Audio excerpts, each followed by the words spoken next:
So in this series, we're looking at your iron game. Now, when it comes to your irons, we want to be looking at all the different possibilities that can come into play when you're hitting them. We're looking at the impact location, we're looking at shot shaping, and we are also looking at flighting the ball differently in different weather conditions.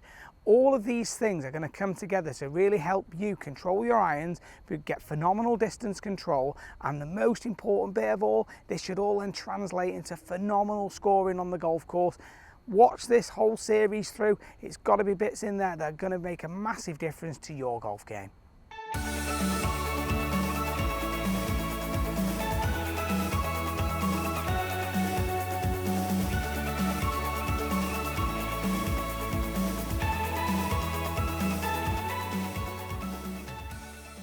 One of the questions that I'm asked the most is, should I take a divot with an iron?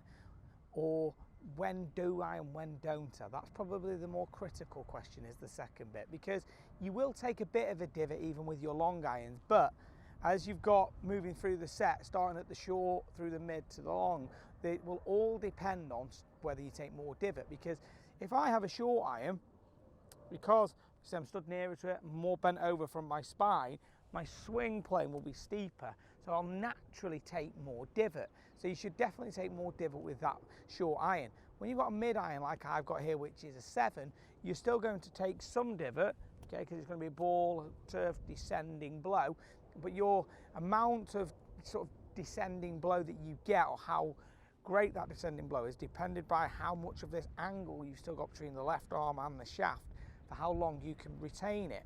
So the longer I can retain this as I turn through, the more down my angle of attack would be.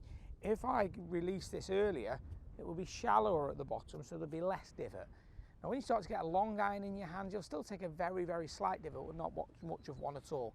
But when you've got this mid iron in place, it's all about, if you've been able to hold that angle, the key is you're then being over your left side, which you've got to be, because that's going to get you the power, and the more over that left side you are, the more downwards you'll hit the ball.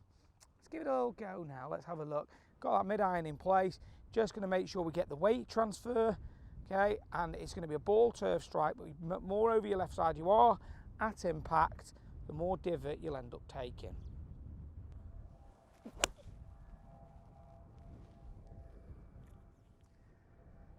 So as you can see there, very slight little divot there, not a massive amount.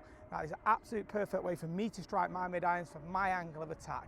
Hope you've enjoyed this video, guys. Keep your eye out. There's loads more content coming forwards like this.